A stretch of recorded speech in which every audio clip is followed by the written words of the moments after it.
to my closest is Johanna Hepler from Leiden High School. And Elsa Glover from Canelan District 302. Some fans in the audience. And Ibby Stith, who is with Indian Prairie 204. And a graduate of our Masters of Education program as well. Each of them will give you more context and background as they go, but we're going to start with Ibby. Ibby's a first grade teacher, but she asked if we would go to a different Today's Meet because she has some resources she would like to share with you, and she thought this would be the easiest way to share that. So you can see it's todaysmeet.com, but instead of it's just NIU Literacy as the backslash. And then you would have access to that Google Doc that she provided, and she'll tell you more about that. So without further ado, our teacher panel. Can everyone hear me? No.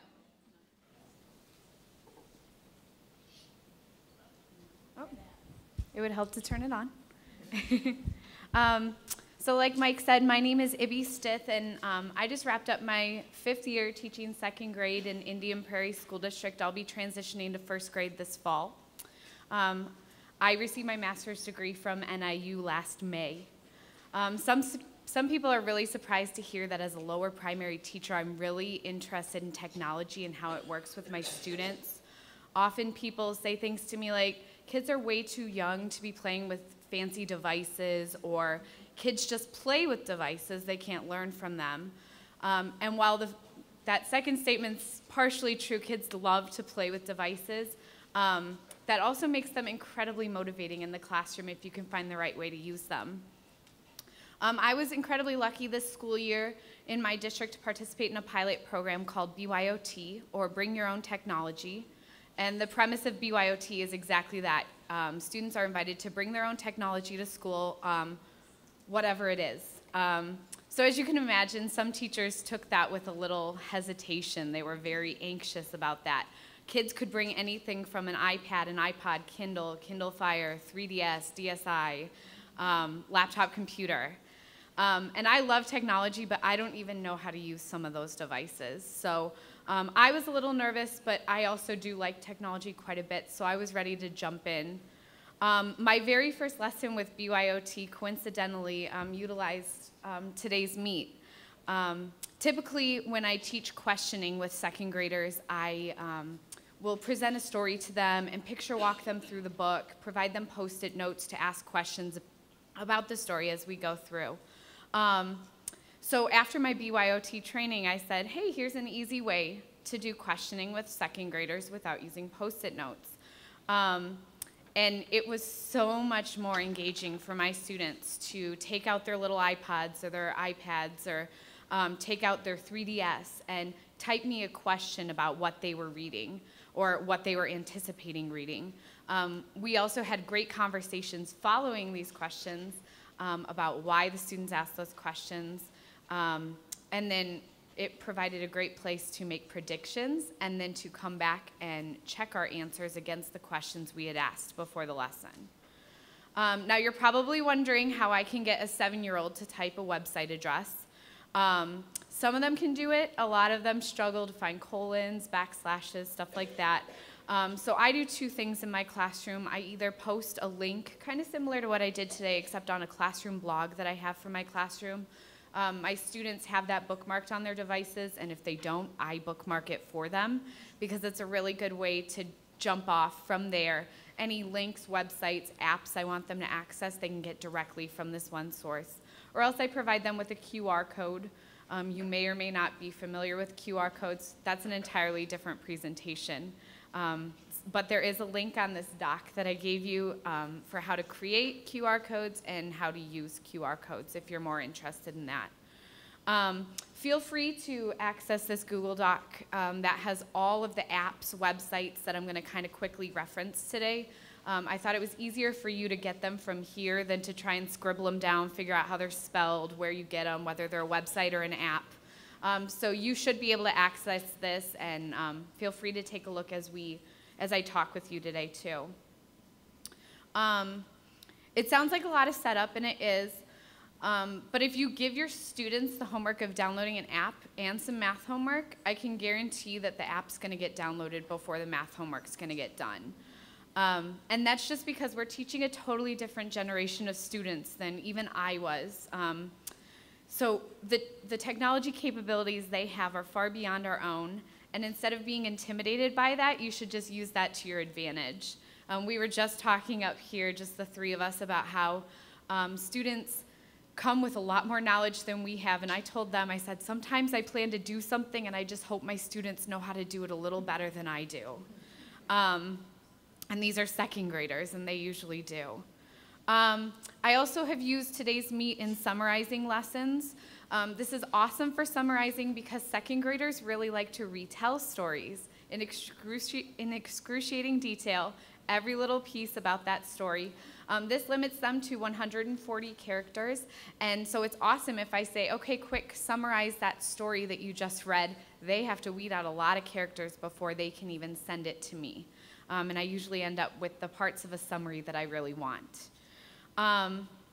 So I also use Today's Meet with inferring. I post a question that maybe requires an inferential answer. I ask them to talk with partners and then send me their answer. As I got a little more well-versed in BYOT, I stopped using Today's Meet solely, and I expanded to other resources. One that I got really into is called Socrative. Socrative is a website, but it also has a teacher-based app and a student-based app. It's very similar, if you have a smart board in your classroom, it's very similar to the electronic clickers that you can get to take quizzes on your smart board, except that this utilizes, whether they have a laptop, an iPod, an iPad, they can send their answers directly to your projector system, your smart board, whatever, and it's free. You don't have to buy these clickers. The students just need a 6-digit access code, so that's even easier than a website. They can just go to the app and put in 6 numbers, and then they can take your quiz. You have 2 options with the quizzes. You can either display the results on the board. I like to do that when I'm giving a pre-test or some kind of pre-learning assessment, because then they can see what other people are saying and compare their answers. And then you can also save the results if you're going to use it more as a summative assessment. You can save them for later and grade them, put them in your grade book, whatever you will do. The last tool that I got to experiment with in my reading comprehension lessons was called Poplet. It's a website and an app, so even students without app devices can use it. It allows students and teachers to create graphic organizers in any format. It's just a bunch of little bubbles, and they can connect them however they want. So when I was teaching different versions of the Cinderella story this year, I just let my students create their own visuals. I didn't just give them a Venn diagram and say compare and contrast, tell me what's the same, tell me what's different. I gave them Poplet. I said, tell me what's different in each story and connect them how you will. We came up with some really cool little graphics, and they liked having the control to do that. Because I wouldn't really be addressing literacy without addressing writing, I'll just tell you that writing is probably the place in my classroom where I saw the most growth in my students by using technology. We do second grade research, and so that gets a lot more into what we learned all about critically analyzing websites. I kind of cut that part out for second graders and just supply them with very reliable sources. So World Book Online, Kids InfoBits, Facts for Me, they are subscription websites that our library resource teacher purchased for our school, and I kind of let my kids go on there to do online research. We also use our devices to then type our reports and find images to insert into our text. And I would love to try and use Poplet in this way next year, but I'll be teaching first grade, so I don't know if there will be an opportunity to do that. My kids also got just really into comic book designing apps like Strip Designer, Doodle Buddy, Toontastic. And sometimes teachers hear comic books and writing, and they're like, well, that's not writing, that's just a bunch of pictures. And it isn't entirely writing, but it does focus on a different kind of literacy that our students need to kind of be able to use. It integrates not only text, but also speech. It integrates digital images, maybe videos and actions. And that's really important for our students to be learning. As I was preparing for this, I was reading somewhere that colleges now not only accept written essays for entrance exams, but they also accept videos. So we're preparing our students to go to college when they may be preparing something more like a comic strip or a video. And then I've gone all this time and I haven't really spoken to the abundance of digital text available on devices. You know, different apps that are available, different websites where students can either read or listen to reading or do both. Some of my favorite ones that I like and also my students have enjoyed, Storia puts out a great app. It's a Scholastic app. They make ebooks available through this app that students can read. They provide the reading levels, they provide Lexiles, whatever you need. And as a bonus for downloading Storia, they'll give you free ebooks as well, so you don't have to spend any money. I also like Tabtail Books, Storytime Books. Reading A to Z puts out a free book in each level, A through Z, as an app.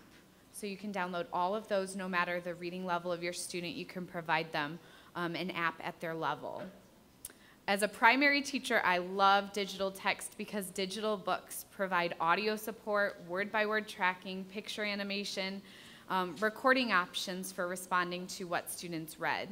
So even when I have a student who's too low to tackle text independently, these apps make it possible for them to do that independently. My students also enjoy websites like Tumblebooks, We Give Books, Barnes & Noble Online Storytime, and my students use these websites primarily during our daily 5 listen to reading time. I've even gotten my students using online dictionaries and dictionary apps. Students can find the meanings of words, listen to pronunciations, hear the word read in context, see images of the words, and watch videos illustrating the words. While we only began using these features during spelling, my students began to kind of take it on themselves to use them independently while they were reading if they came to a word they didn't know, or in their writing if they came to a word they didn't know. There are countless apps available for word study, as I'm sure you're all aware. I'll just tell you some of my favorites, and they're also in this doc. iCardSort. In my school, we use Words Their Way for spelling, and so we are sorting words a lot. iCardSort allows students to sort these words digitally, which is really cool and kind of awesome to not have to deal with all the little words that have been cut out and kind of find themselves on your floor of your classroom. You're picking them up, trying to find out who they belong to. Fry sight words are available in a gazillion different apps, free or paid, depending on what you want to do. I use WordWizard and Spelling City a lot. Spelling City is both a website and an app that students can put their own personalized spelling lists into. So I'll just finish by saying the most important thing that I've learned throughout my implementation of technology in my classroom is that we must allow students to acquire new literacies without abandoning our commitment to those that have defined education for so long. We must continually traditionally teach the skills that we're teaching in our classroom setting in a traditional way, but then we can expand on those skills by using this technology. Technology cannot take the place of what teachers do and best practice in education. And that's all I have for you. Feel free to check that out.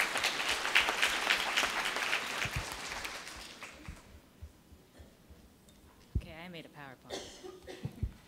Hi, can you hear me? I can't hear you. Can you hear me? There, okay, almost there. Okay, I teach 7th graders, and about 2 summers ago, my school district came to me and said, we want you to be in a pilot program about 21st century skills. And in my best 7th grade voice, whiny voice in my head, I went, do I really have to do this? And there they are. They're nice kids.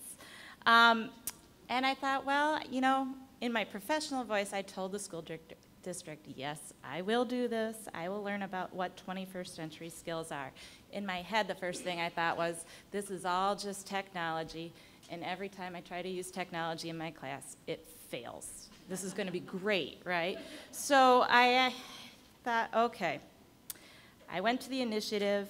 I got some books. They gave me an iPad. They gave me articles. They told me to talk to people. And I started trying to figure this out. And what I realized is that, first of all, I'm a very student-centered teacher, and I want my kids to learn how to think, right? And I thought, okay. As I was reading about 20th century skills, I realized that 20th century skills really isn't that far from what I was doing already. Click. Okay, so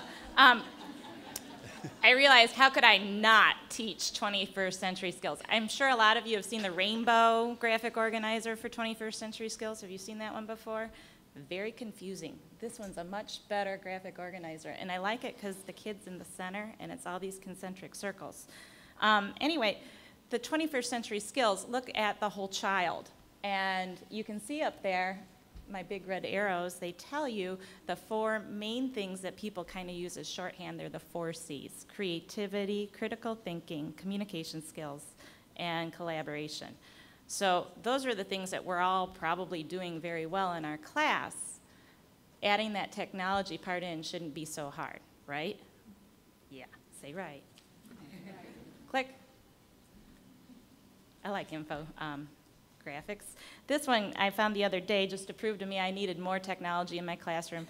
21st century skills, you can see teachers think they need them in their classroom to keep kids engaged, and that's the arrow going up there, and the arrow going down tells us that kids also feel they learn better using technology. And if they have these things, they're more engaged. They've been telling us all week if our students are more engaged, they're going to be better learners.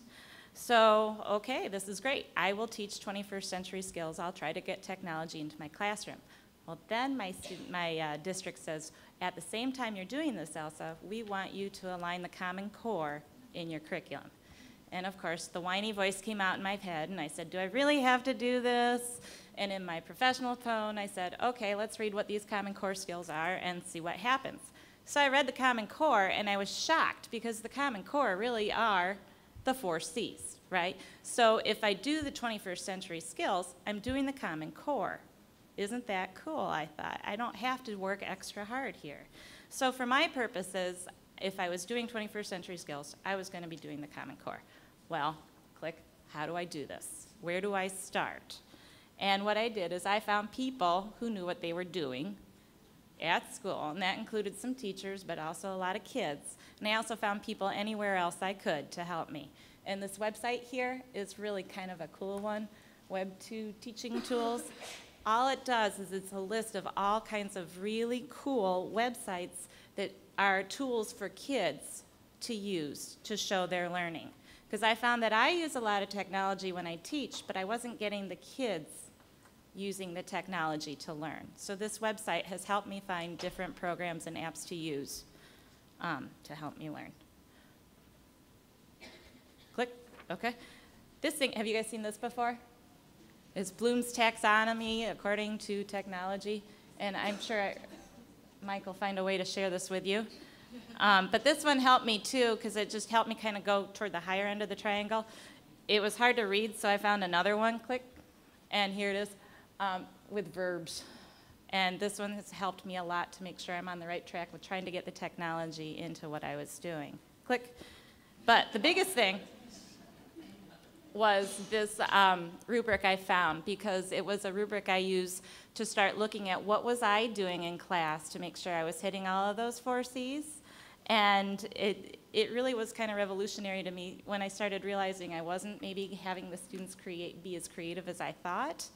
And that was the place I see I have to work the hardest at making sure they're the ones making the decisions on their product making.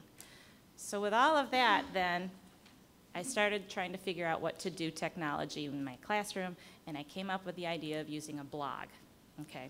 My friend Suzanne, she teaches science in my team. She decided to do it too, which is really good to have 2 people trying it, because then we can complain together. And so there we were. We decided to use KidBlog. You can click again. There's my KidBlog page. KidBlog is free. It's easy for teachers. We can control how much students are saying, and if they are saying, and you can keep it very private or you can make it very public. So there were a lot of different things about KidBlog that made it easy for us to use right away. So my first year using KidBlog, I used it really just to help, extend my lessons. I'd find a cool little video on YouTube and throw it on there for the kids to respond to and things like that. Suzanne had a little bit more of a student-directed questioning on there, but still it was, we have a question, the kids answer it. And it wasn't very interactive. It wasn't really an authentic discussion. My kids weren't answering the questions and really critical things. They were just spurting back knowledge. And that's not what I wanted, and I was very frustrated. So I started talking to my friend Corinne, and she's over there. And I said, I don't know what to do. This is really frustrating that they're not getting to a higher level on this blog. I'm telling them to get to a higher level. I'm forcing them to tell me detail, but they're not doing it.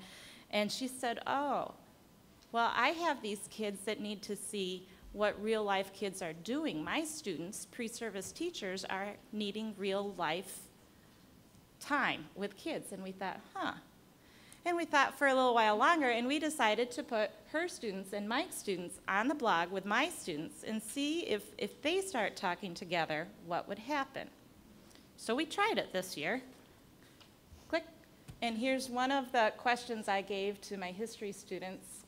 We were learning about World War I, so I took about 3 different primary sources, because that's what we were trying to do with history, is get the kids using more primary sources and see if they could start critiquing them at a higher level. So I took the Sedition Act, I took the idea of freedom of speech, I had an immigrant narrative about how he was getting almost killed because of something, and another German immigrant who had been tarred and feathered, and we wove it all together into this big long question. I talked about it in class, and I gave it out to the kids. The kids responded, and then about a couple of days later, the NIU students, their mentors, responded and said, you have some good ideas, but what if, and they raised my students' thinking. And then my students answered back and said, oh, that's what that was, and they started talking more. Now, if I had done that, would my students have gone, oh, and write more? No. Because they had an authentic audience and an audience they were excited about, they wrote more, and they started to show their intelligence a bit more. Click. Here's one that we did in literature dealing with the giver. And we were looking at the community and the giver as anthropologists and seeing how their community was different from ours. So, of course, you have to pull out some strange stuff like Lady Gaga to get this across, and I did. And she says, you have to be an individual. And so I was trying to relate that idea to my students in this question.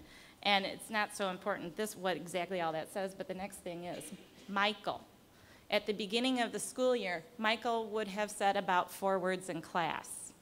And here is his first response to the question about individuality. Now, he doesn't say anything too terribly great, but he is starting to think about it. He doesn't actually answer all of my questions, but he's starting to think about it again, okay? And so he wrote to his mentor, and he said these cool things about utopia and, boring is boring and all of that. But he wrote quite a bit here, and he started to really think.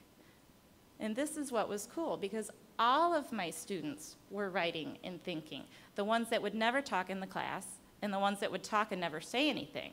They were all thinking online. And what made it even cooler, click, is that Ms. Calhoun, his mentor, was able to show him, yeah, Mike, you're on the right track. Let's use some better language with it. And have you thought about this, this, and this? And oh, yeah, of course, you're supposed to have a quote in your answer. So Michael goes back, and he does it. Now, I've been trying to do that for 8 months, pulling my hair out with these kids. And here they did it. So I'm like, cool, this is working. It really did make a difference for my students to have an authentic audience on this blog. Now, not everybody, not all of you get the ability to have NIU students critiquing student work. And I couldn't do that with every single one of my students. So for 2 classes, I had them partner up and start doing this. And because they wanted to look better than each other, you should have seen how they were critiquing each other and the ideas and the questions that they were having and throwing back and forth at each other. It made the blog awesome. The learning went from just spitting back knowledge to evaluating ideas and each other and being able to come up with bigger ideas. And so, click, what did the blog do for us? Well, it hit all 4 of those C's that we saw on the rubric, but it also provided, let's see, I'm going to forget this. They were not afraid to share on the blog, okay? My students were stronger writers for their more authentic audiences. They also got strong feedback in their ideas from real people, not just their teacher. And they participated in a truly scholarly discussion in a format that was comfortable and safe. The kids got what they needed in my class. The NIU students got what they needed in their class. And it didn't make me do huge amounts of work, which really made me happy. So that's what I've been doing. That was one example. There are a lot of other things that have been failing, but we'll try again next year and see if I can do better.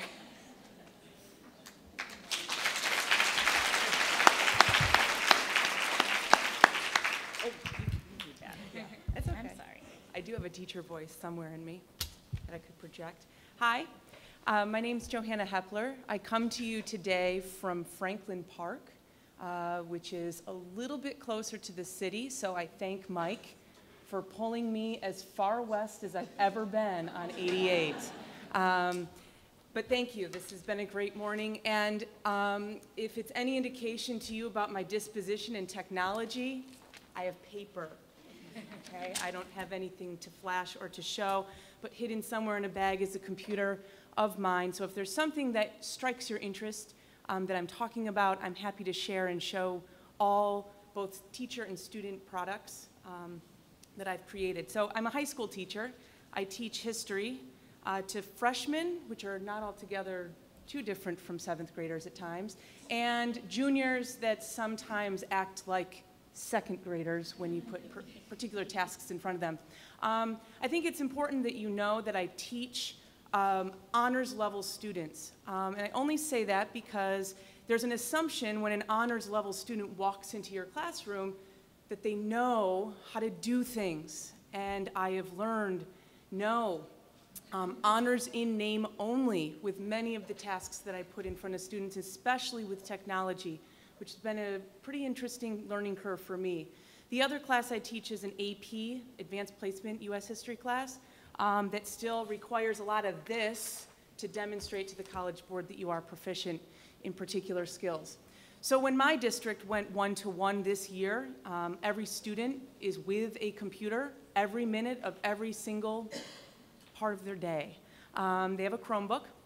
I actually was a part of the initial pilot, which now takes us back 3 years, when I had a stack of computers in my classroom. And it was really funny for a couple of us teachers that were involved in that pilot because we thought, how is this any different than a glorified computer lab? If they can't take the thing home, what purpose does this serve? So there were a lot of kinks that our district had to work out and a lot of valuable feedback I think my team of pilot teachers were able to provide that has helped this process go along a little bit smoother.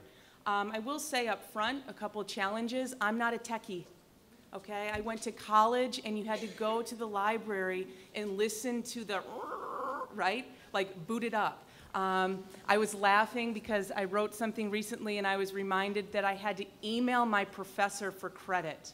What?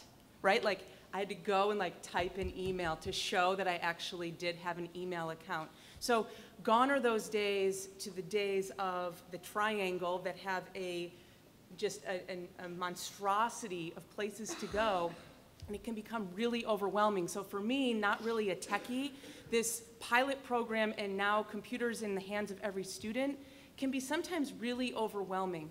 On top of the fact of this whole notion that's been floated about and debated about in terms of these digital natives, whatever that means, and how unfamiliar these digital natives are to the world of education. So there's a lot of challenges, but I'd like to share with you a couple of lessons and talk about how I've used those lessons in the application in the classroom. First of all, and I think Dr. Coiro talked a lot about this, is the intentionality of your practice.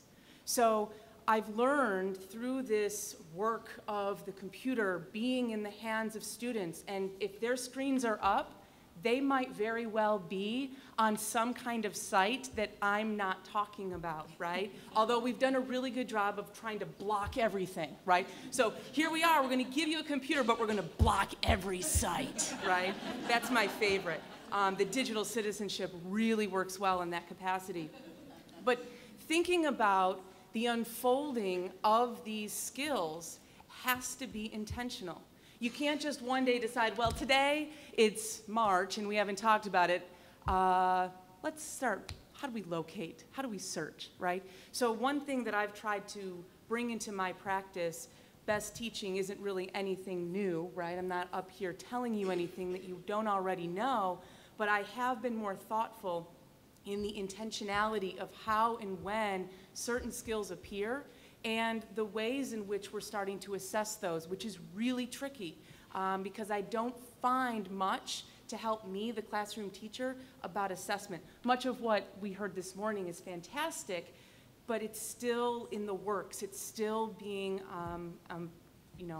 researched. The other part is the necessity of conversations. We always talk, and I love this phrase, right? The cool tool, right? Like, come on. And you go on, and there's like this website, like 18 cool tools for the American Revolution. And I'm like, okay, yeah, that's what I would just call some eye candy, right? It gets the kids on, they can click a bunch of places, but it's not really getting them to the thinking, which is, I think, something that I'm echoing across the panel here.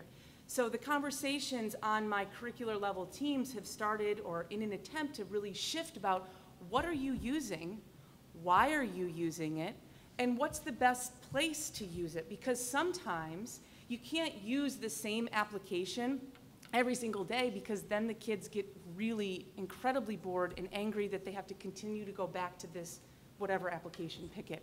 And so we've been trying to focus our attentions on what are some really well thought out applications that we can be using with students. And you know, I think the shift away there and getting more to what we heard in this morning's session is about the thinking that's going on. I run into, especially even with my AP students, I mean, these are the college-bound students that don't know how to search, right? They're very inhibited by particular institutionalized practices that, you know, have not been, because this is all new to a lot of us, including the teachers, not been explicitly stressed. So I took these lessons and they've been hard to learn because there has been more failure than success, okay? We were joking up here saying, you know, when the kids say, well, we're gonna try today, and they're all like, oh, God, right? Like, oh, no, lady, don't make me go here. But it's true. I mean, there's a lot of trial and error, and I've really opened it up to think to myself, well, you know what? In the end, somebody's gonna take something away, even if we learn out of the failure that we've created in the classroom. So the applications, I would agree with Ibby that growing in writing has been one of the most remarkable pieces. You know, the AP kids, they're tested. A significant portion of the test is writing. One thing that I've used, I've actually cherry-picked from a colleague of mine, is to use screencasting, where I actually bring up their document that they've typed in a Google Doc, and I talk to them. Basically, it's a conference online where I'm literally voice chatting about what I'm reading. And what we have found, this other teacher and I, is that they oftentimes are a little bit more available to listen to what I have to say about their writing while I'm reading it and able to point to it in the text than going back and reading my marks on paper, even if I do try to use a fun color like purple, right? Still doesn't seem to get them in there. Along with writing, the ability for students to collaborate on documents has been really important. Considering that we use the Google Chromebook, we are fully open to the Google Suite. But I find myself spending a lot of time in Google Docs, and that's okay. I love the fact that if they share a document with me, I can just all of a sudden appear in their document, and then they're like, right? I'm on the other side of the room. They're like intense in something. Oftentimes it's about what happened at lunch, and I can just come right into their document and really redirect much faster than it would take me to walk across the room and publicly humiliate a couple of them. Another fantastic tool that I've used. Again, it's nothing too brilliant, but highlighting on the internet, right? So we have students and we say, okay, you gotta annotate the text. Well, it's easy, although sometimes they take a highlighter, right, and it's like a canvas, so it's like color, the whole thing, right? But there's a great tool called Scribble, Scrible, that allows you to actually annotate on a website. And then you can save those annotations to a library and share those out with whom you feel necessary to get those annotations. We talk a lot about, when doing those annotations, like, what does color mean, right? So maybe I have a key and there's certain things, again, this is best practice that is from the 20th century that are translating into the 21st century. I will say one of my most favorite that I've been trying to hone is I have an annual reformer dinner party where antebellum reformers, come on, who's excited, right? Who's excited? Antebellum reformers come together and we discuss issues of the day like temperance, suffrage, abolition, etc. Well, a precursor to coming into the meeting, and as a way to get students to do the work, they have to blog about who they are. But instead of just posting, well, I'm Susan B. Anthony and this is what I stand for, I have the students go on and they have to comment. Who would you like to sit next to at this dinner party, right? And so then they'll say, oh, Andrew Jackson, I want to sit next to you because your hair is cool, right? So that's like a surface level comment versus other kids that are genuinely, wow, Lucretia Mott, I think I could really sit next to you because we share a lot of the same views about suffrage. I asked the kids who you would not like to sit next to. So this is a way to get them engaged outside of classroom before they come in, and then when they have the actual people-to-people conversation, the name recognition, along with some of those ideas, is front and present for them. I would go on, but then again, I fall into that trap of cool things to do on the computer. And I don't want to do that because I think the important part is getting the thinking down. Why is it that you want to use something? How do you use it? And then how do you push students along that trajectory? And I'm happy to entertain any questions. And of course, the paper's always a cool tool too. Thank you.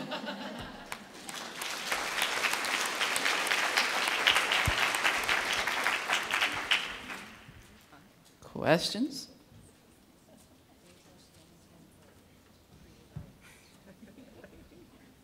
Can you repeat the last presenter? Can you repeat the screen chat thing that you said? What was it, screen chat? Screencasting. It's a program through Jing, J-I-N-G.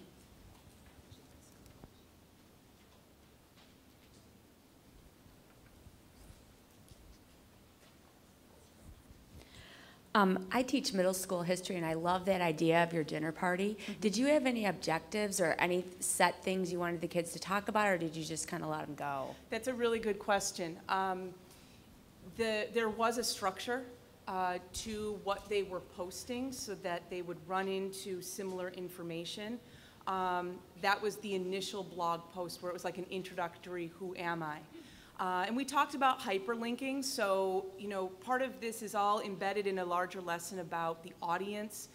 We don't want to see someone rambling about, I was just reading about him the other day, about a Levi coffin, right? Like, who cares? But getting to the most succinct, important information, and the power of video, the power of photographs that can lure your audience in.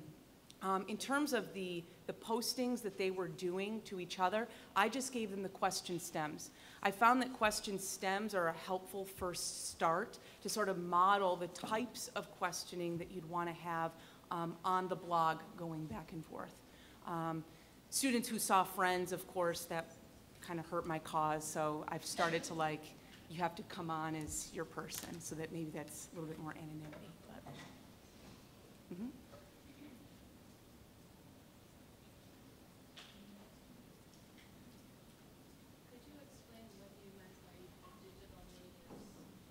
So digital native is a term that's been used about people who are kind of born in this digital environment versus us that are not. That, we actually know what a phone that has the, exactly, what you have to call the operator first. So the digital native is just kind of entrenched in this network. or to take them back to a time pre-Twitter, they wouldn't really understand that context at all.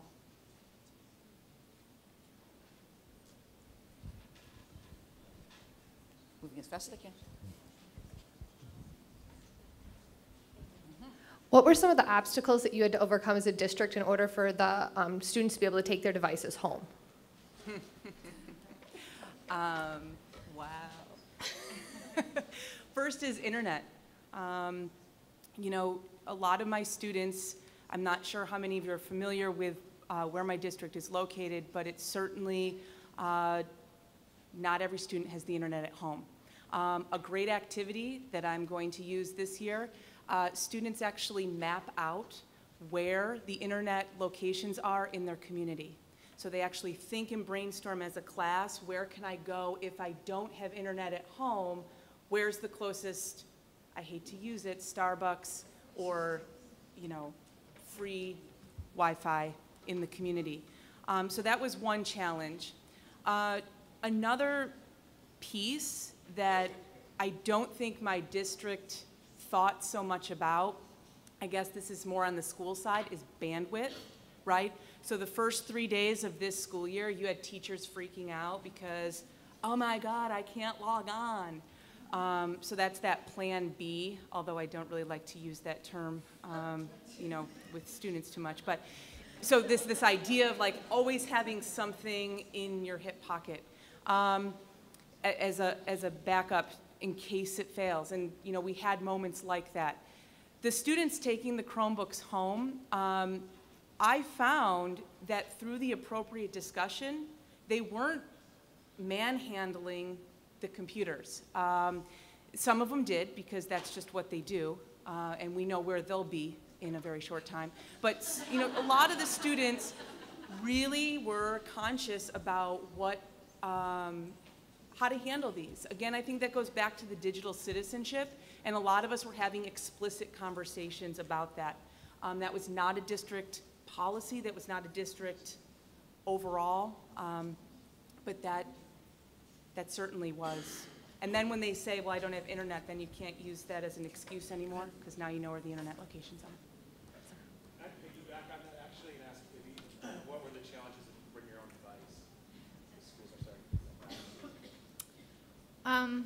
The number one concern, I mean, this was something the district came to us with, BYOT was. So they kind of had looked at the legalities of having kids bring their own stuff to school. So we kind of went through the same stuff that kind of your local police department will recommend if you personally own a device. You can go to your local police department and register your devices. And a lot of people don't know that. I didn't do it with mine.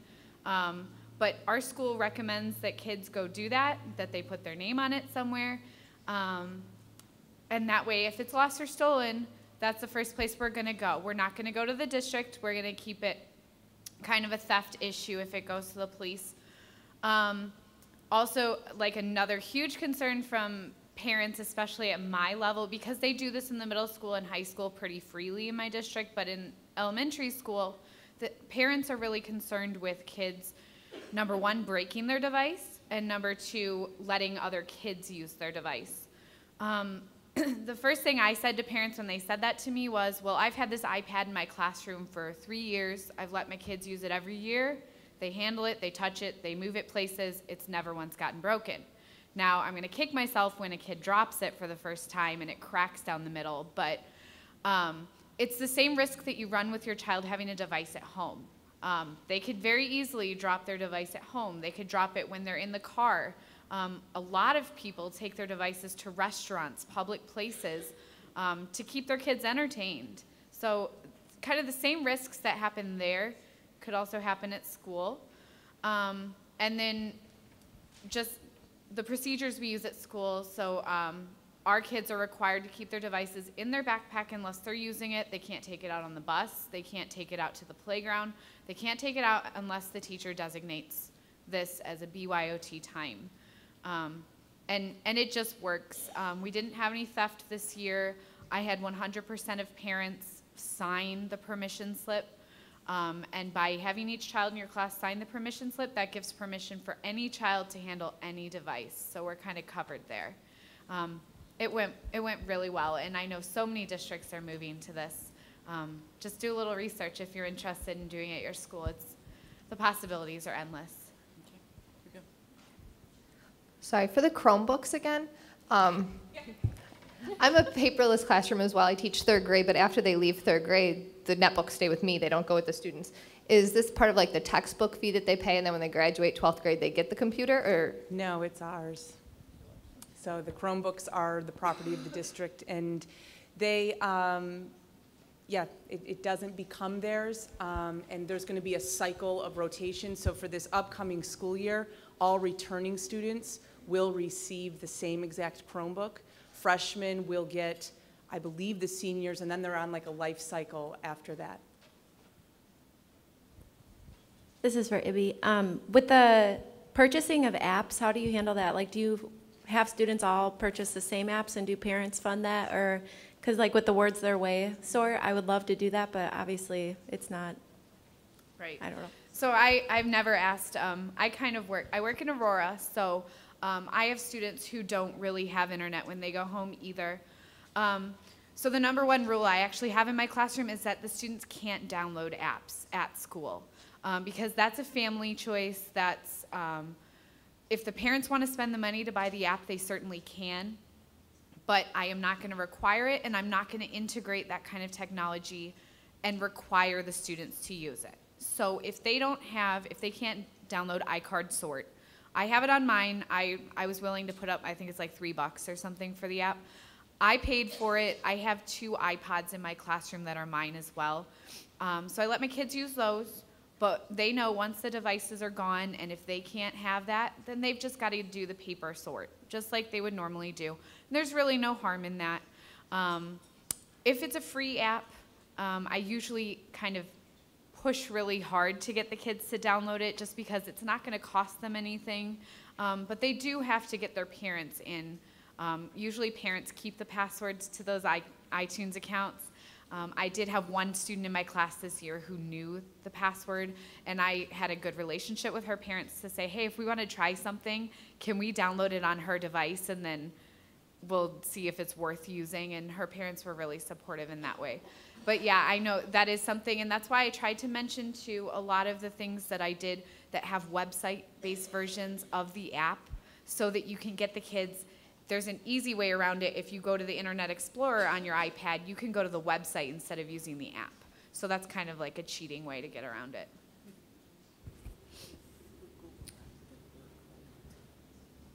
Apparently, the Google Doc needs some efforts, needs some works, but we'll get to that in a minute. Oh, thank you for letting us know.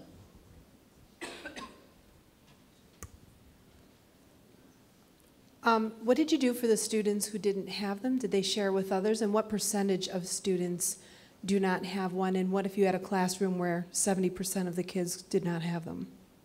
That was a huge concern too, because of where I work. We were saying, oh, kids aren't going to have devices. They're not going to have these things. They're not going to be allowed to bring them. I would say I had 60% of my students bringing devices.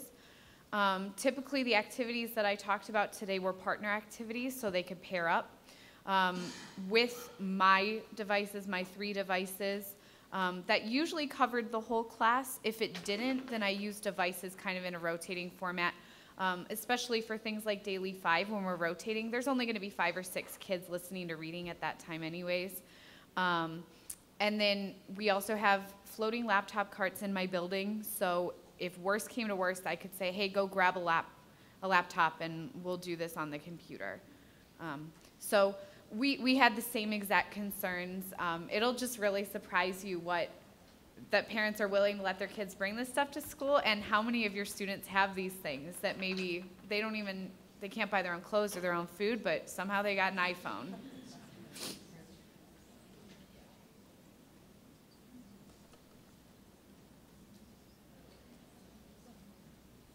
Well, thank you very much. And we will break for lunch and return to our breakout rooms at 1.